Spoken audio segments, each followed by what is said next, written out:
Pakistan team champion trophy में 2 मरतबा हारने के बाद, पहली मरतबा न्यूजीलैंड से, दूसरी मरतबा इंडिया से हारने के बाद अगर मगर वाली सूरत हाल शुरू हो गई थी कि अगर बांग्लादेश न्यूजीलैंड की टीम को हरा दे तो पाकिस्तान को एक और चांस मिल सकता है।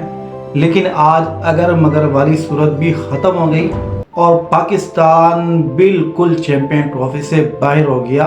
वो जो अगर मगर वाली सूरत थी ना, वो भी ख़त्म हो गई क्योंकि न्यूजीलैंड ने बांग्लादेश को हरा दिया है। 5 विकेटों से न्यूजीलैंड ने बांग्लादेश को हरा दिया है। बांग्लादेश ने 247 रन का टारगेट दे दिया था और 47 ओवर के अंदर अंदर न्यूजीलैंड की टीम ने ये टारगेट हासिल कर लिया और न्यूजीलैंड ने बांग्लादेश को 5 विकेटों से हरा दिया। और इसके साथ साथ चैंपियन ट्रॉफी से 2 टीमें एक साथ बाहर हो गई। एक तो पाकिस्तान की टीम है जो अगरचे पहले से ही बाहर हो गई थी, लेकिन अगर मगर वाली सूरत थी और वो भी ख़त्म हो गई। और दूसरी जो टीम है वो है बांग्लादेश की टीम। ग्रुप ए से ये 2 टीमें बाहर हो गई और न्यूजीलैंड और इंडिया की टीम सेमीफाइनल में पहुंच गई है ग्रुप ए से। तो ये बहुत शर्म की बात है पाकिस्तानी टीम के लिए, खासकर मोहम्मद रिजवान के लिए, और साथ में उन सेलेक्टर के लिए भी शर्म की बात है, डूब मरने का मकाम है जिन्होंने ये टीम सेलेक्ट की। पाकिस्तान जिस तरीके पे इस दफ़ा बाहर हुआ है ना, वो बहुत ही अफसोसनाक है क्योंकि इंडिया को मैच जिताने में सबसे बड़ा हाथ था विराट कोहली का और पाकिस्तान को चांस मिला था विराट कोहली को आउट करने के लिए। तकरीबन 21 ओवर के बाद जब विराट कोहली ने शॉट मारा और रन ले रहे थे और रन्स को कंप्लीट करने के बाद जब बॉलर ने थ्रू किया तो विराट कोहली ने उसको पकड़ने की कोशिश की, बॉल को पकड़ने की कोशिश की। और ये रूल्स है कि बेटर खिलाड़ी वो बॉल को नहीं पकड़ सकता। वो अगर बॉल को पकड़ेगा तो एम्पायर उसको आउट करार दे देगा। और यही बात सुनील गावस्कर जब कमेंट्री कर रहे थे, उन्होंने भी ये कही कि विराट कोहली को इस तरीके पे नहीं करना चाहिए था और अगर पाकिस्तान ने अपील कर ली तो शायद विराट कोहली भी आउट हो जाए। तो कहाँ गई उस वक्त पाकिस्तानी टीम में गेम अवेयरनेस, मोहम्मद रिजवान की गेम अवेयरनेस, बाबर आजम की गेम अवेयरनेस, या कम से कम जो बाहर ये सेलेक्टर बैठे हुए थे, जो कोच बैठे हुए थे, वो भी उनमें से कोई इशारा कर लेते कि भाई अपील ले लो। एक चांस तो पाकिस्तान को मिल गया था ना। अगर विराट कोहली इस हरकत की वजह से आउट हो जाता तो शायद पाकिस्तान जो है वो मैच में कमबैक कर लेता, लेकिन नहीं, किसी ने भी अपील नहीं किया। किसी ने भी इसकी जहमत नहीं की कि भाई अपील कर ले, शायद ये बल्लेबाज जो विराट कोहली है वो आउट हो जाए। उल्टा प्रेस कॉन्फ्रेंस में मोहम्मद रिजवान क्या कहते हैं? मोहम्मद रिजवान कहते हैं कि मैं विराट कोहली से बहुत मुतासिर हूँ। मैं विराट कोहली की जो फिटनेस लेवल है उसको देख के मुझे बहुत हैरत हो रही है, मैं बहुत हैरान हूँ। विराट कोहली की फिटनेस हाई लेवल की थी और वो कड़ा का उसने स्कोर कर लिया, इंडिया जीत गई।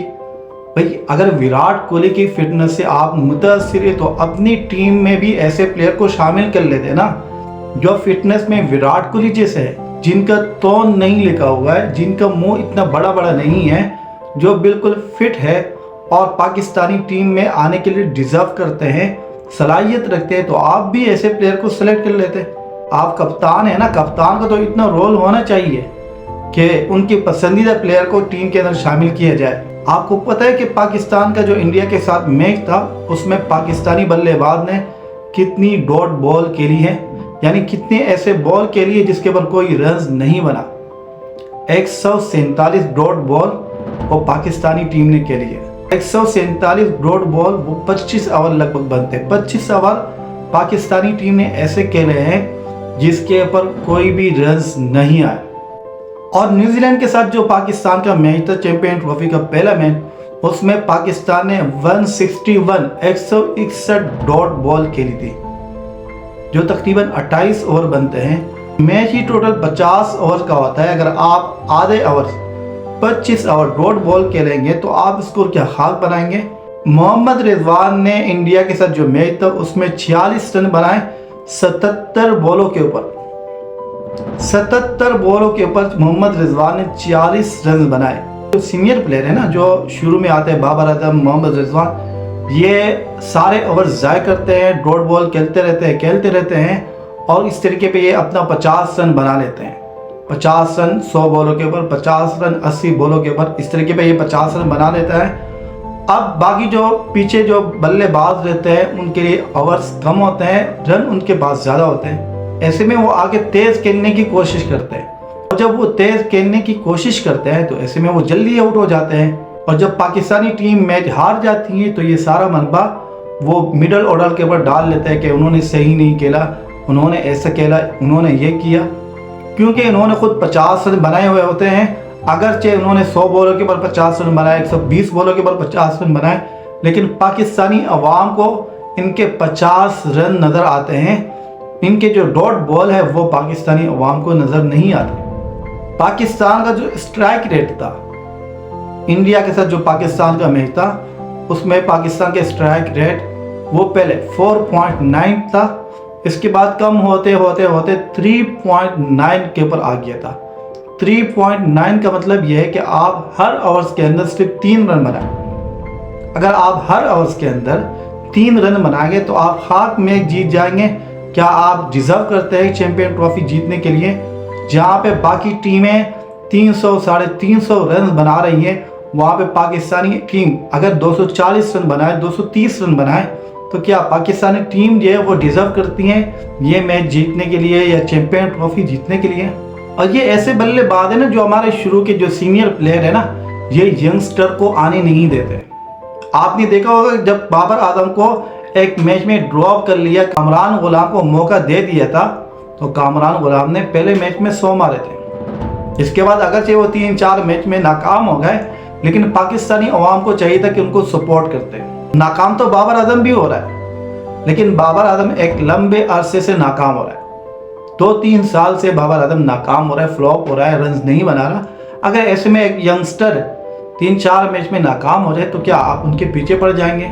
साइम अयूब एक ऐसा बल्लेबाज है जो शुरू में तकरीबन 17-18 मैच में नाकाम हो गया, क्योंकि वो तेज खेलने की कोशिश कर रहा था और सारे उनके पीछे पड़ गए थे। इसके बाद जब साउथ अफ्रीका वाले मैच में उन्होंने 100 रन बनाए, एक और मैच में उन्होंने 100 रन बनाए, तो पाकिस्तानी अवाम ने उनको अपने सर के ऊपर बिठा दिया। और ये जो हमारे सीनियर प्लेयर है ना, ये यंगस्टर को मौके ही नहीं देते। आपने देखा कि इस मैच में कामरान गुलाम आपको नजर नहीं आया होगा, इस मैच में आपको इरफान खान नियाजी नजर नहीं आए होंगे, इस मैच में आपको सुफियान मुकीम नजर नहीं आए होंगे, इस मैच में आपको मोहम्मद हारिस नजर नहीं आए होंगे, क्योंकि ये वो बल्लेबाज है जो तेज खेलने की कोशिश करते हैं, जो पाकिस्तानी स्ट्राइक को बेहतर बनाने की कोशिश करते हैं। मोहम्मद रिजवान प्रेस कॉन्फ्रेंस में कह रहे थे कि हम इस वजह से स्लो खेल रहे थे ताकि एक पार्टनरशिप लग जाए। यार बाकी जो टीमें हैं ना वो भी पार्टनरशिप लगाती हैं, लेकिन वो अपना स्ट्राइक रेट गिरने नहीं देती। पार्टनरशिप लगाना अच्छी बात है, लेकिन उसकी वजह से आपका स्ट्राइक रेट गिर जाए, ये फिर खतरनाक वाली बात है ना। पाकिस्तानी टीम का मसला ये है कि ठीक है आप पार्टनरशिप लगाते हैं लेकिन स्कोर भी तो नहीं बनाते ना। और ये ऐसे बल्लेबाज है कि ये यंगस्टर को आनी नहीं देंगे, क्योंकि अगर यंगस्टर टीम में आ गए और उन्होंने तेज खेलने की कोशिश की और स्कोर भी बनाते रहे वो, तो ये जो बड़े बड़े नाम है ये खत्म हो जाएंगे। बाबर आजम को फिर कौन याद रखेगा, मोहम्मद रिजवान को कौन याद रखेगा? आपने देखा जब साइम अयूब ने स्कोर बनाने शुरू कर दिए तो सबकी जुबान के ऊपर साइम साइम साइम ये गूंजने लगा। उस वक्त किसी की जुबान के ऊपर बाबर आजम नहीं था, किसी की जुबान के ऊपर रिजवान नहीं था। अगर ऐसे में एक और यंगस्टर आ जाएंगे तो इनके लिए टीम में जगह बनाना मुश्किल हो जाएगा, टीम में जगह बनाना मुश्किल हो जाएगा, लोग उनको याद तक नहीं रखेंगे। और यही वसीम अकरम ने कहा। वसीम अकरम जितना बेहतरीन बॉलर था और उतना बेहतरीन वो मशवरे देता है। वसीम अकरम ने ये कहा है कि ये जो जितने भी स्टार बल्लेबाज है ना, सबसे पहले इनको फारिग कर लो। आप पाकिस्तानी टीम से 6-7 बल्लेबाज को जो स्टार बने हुए उनको फारिग कर लो, यंगस्टर को टीम में लेके आ जाओ। ठीक है वो 5-6 महीने तक वो नाकाम होते रहेंगे, लेकिन वो आपको परफॉर्मेंस दिखाएंगे, उनके अंदर डर नहीं होगा, वो आपको मैच जिता के दिखाएंगे। नाकाम तो ये भी हो रहा है, अगर यंगस्टर नाकाम हो जाएंगे तो उसमें दोबारा कमबैक करने का सलाहियत होगा, लेकिन इनके ज़मीर मर गए हैं। ये अगर नाकाम हो जाते हैं तो ये उनसे सीखते नहीं है, उससे सीखते नहीं है। आपको पता है कि हमारी जो पाकिस्तानी बॉलिंग लाइन है वो दुनिया की जो बदतरीन बॉलिंग है उसमें दूसरे नंबर पर आ गई है। पाकिस्तान ने कुल मिला के इस दफा सिर्फ 24 विकेटें निकाली हैं 60 के एवरेज से, 24 विकेटें। और दूसरे नंबर पर घटिया तरीन बॉलिंग पाकिस्तान की वो साबित हो गई है, क्योंकि अब ये खिलाड़ी नहीं रहे। इनका काम है सिर्फ पैसा बनाना, ऐड बनाना। इनसे ऐड करवा लो, इनसे कोका कोला का ऐड करा लो, इनसे चड्डी बनियान का ऐड करा लो, इनसे परफ्यूम का ऐड करा लो, वो ये आपको बेस्ट करके देंगे सही तरीके से। लेकिन अगर आप इन्हें कहेंगे कि भाई बॉलिंग कर लो सही तरीके से, बैटिंग कर लो सही तरीके से, तो ये हाथ खड़े कर लेंगे कि नहीं, हमने जो करना था कर लिया बस। और जितना कसूर इसमें इस टीम का है, इन प्लेयर का है, उससे ज्यादा कसूर सेलेक्टर का है।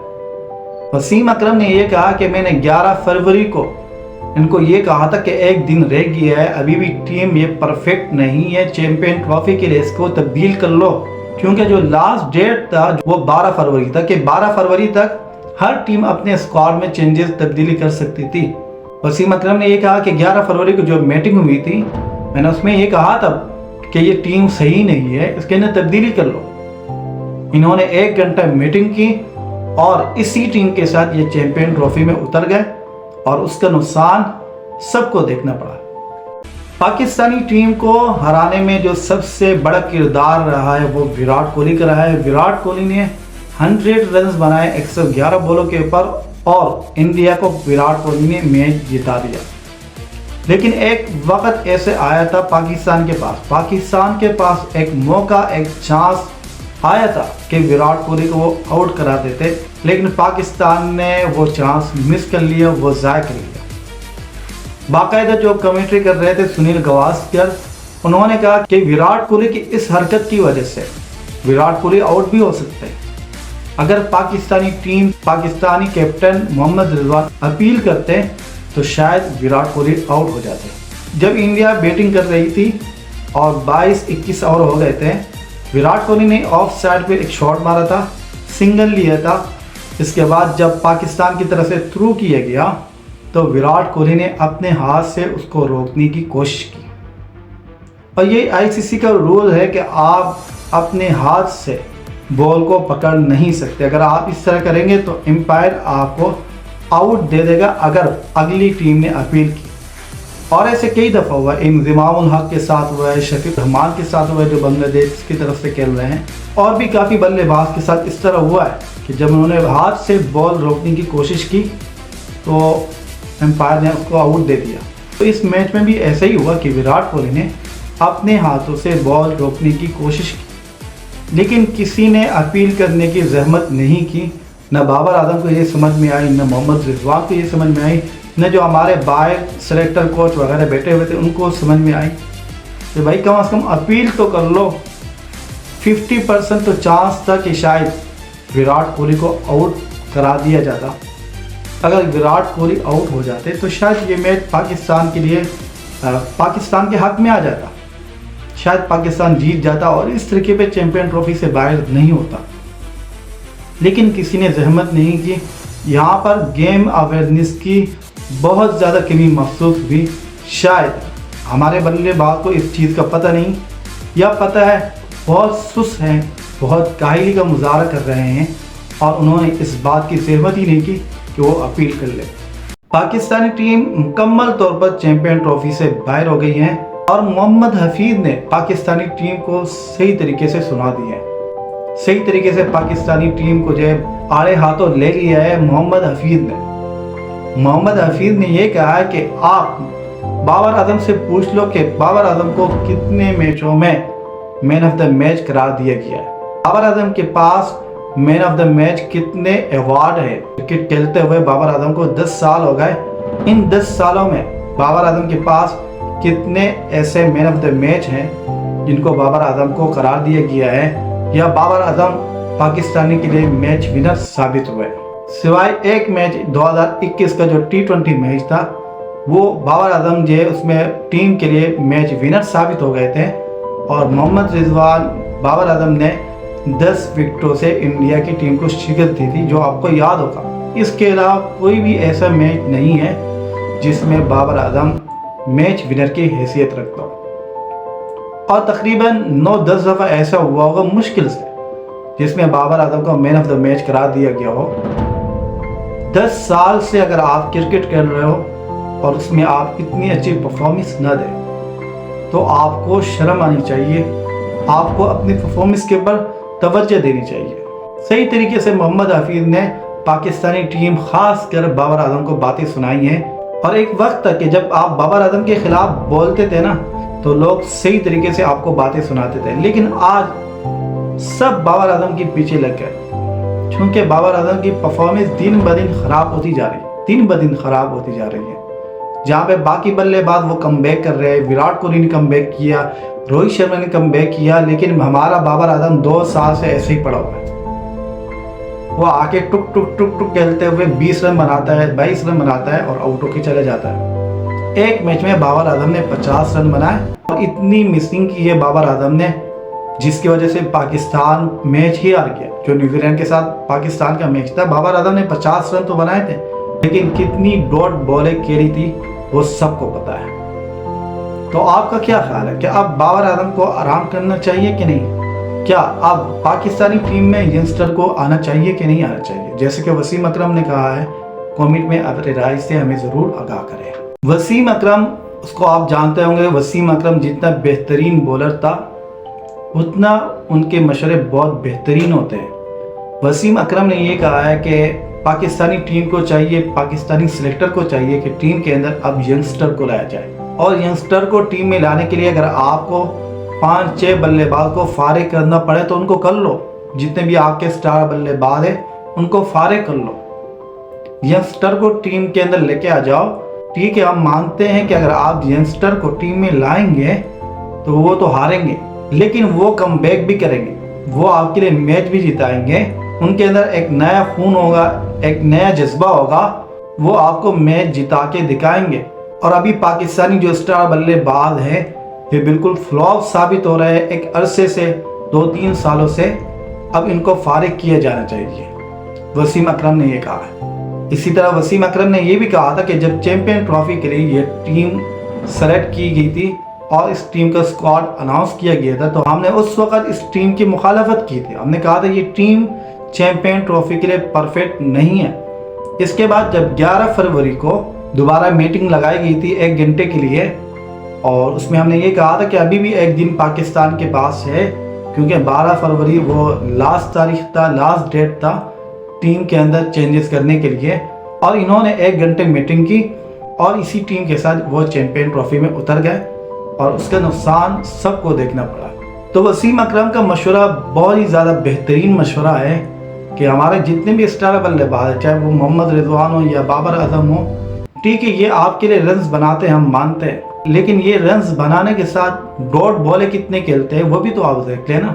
मोहम्मद रिजवान ने 40 रन 77 बॉलों के ऊपर बनाए। इसी तरह जो पहला मैच था न्यूजीलैंड के साथ चैंपियन ट्रॉफी का, उसमें बाबर आजम ने कितनी डॉट बॉल खेली थी सबको पता है। तो ऐसे रन का क्या किया जाए बताओ?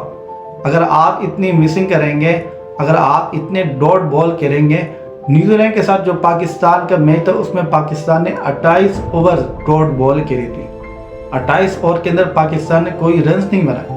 इंडिया के साथ जो पाकिस्तान का मैच था उसमें पाकिस्तान ने 25 ओवर डॉट बॉलें खेली थी। 25 ओवर के अंदर कोई रन स्कोर नहीं बना था। तो वसीम अकरम ने यह मशवरा दिया है कि अब इस टीम को मुकम्मल तौर पर तब्दील कर देना चाहिए और 2026 में जो वर्ल्ड कप आ रहा है T20 का, उसके लिए अभी से तैयारी की जाए। उसके लिए अभी से यंगस्टर को टीम के अंदर लाया जाए और उनको तैयार किया जाए। ये पाकिस्तान के लिए भी बेस्ट रहेगा, पाकिस्तानी टीम के लिए भी बेस्ट रहेगा। तो आपका इस बारे में क्या मशवरा है? कमेंट में अपनी राय से हमें ज़रूर आगाह करें। विराट कोहली ने जिस तरीके में बैटिंग करके अपना नाम फैंस की दिलों के ऊपर लिख दिया, इसी तरह अपने किरदार से भी फैंस की दिलों के ऊपर अपना नाम वो नस्ब कर लिया। कहने का मकसद ये कि जब पाकिस्तानी टीम की बैटिंग की बारी थी और पाकिस्तान बैटिंग कर रहा था और नसीम शाह वो खड़े थे, बैटिंग कर रहे थे, ऐसे में नसीम शाह का जो जूते का तस्मा है ना वो खुल जाता है। और आपको पता है जो बल्लेबाज होता है उसने ग्लव वगैरह पहने होते हैं और तस्मा दोबारा बांधने के लिए सबसे पहले बल्लेबाज को ग्लव वगैरह उतारने पड़ेंगे, इसके बाद वो जाके वो तस्मा वगैरह बांध सकता है।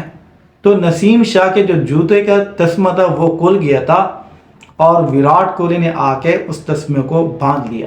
वो होता है ना, एक दिल के अंदर थोड़ा सा तकब्बुर होता है ना कि यार मैं इतना बड़ा बल्लेबाज हूँ, मेरा एक नाम है, मेरे करोड़ों में फैंस है, अगर मैं इस तरीके पे करूँगा तो मेरी क्या औकात रह जाएगी, मेरी क्या हैसियत रह जाएगी। नहीं, विराट कोहली की इस हरकत की वजह से विराट कोहली का नाम और ऊंचा हो गया। वैसे तो विराट कोहली का नाम ऊंचा था, लेकिन और ऊंचा हो गया। और ये एक बड़े बल्लेबाज की निशानी होती है। बड़ा बल्लेबाज वो उसी वक्त बड़ा बल्लेबाज बनता है कि जब उसका दिल साफ हो। और उस मैच में यही हुआ कि जब नसीम शाह का तस्मा वो खुल गया था तो विराट कोहली ने आके उस तस्मे को बांधा और कोई उसमें जो है शर्म महसूस नहीं की। कोई ये नहीं सोचा कि भाई कौन क्या कहेगा, ये क्या कर रहा है।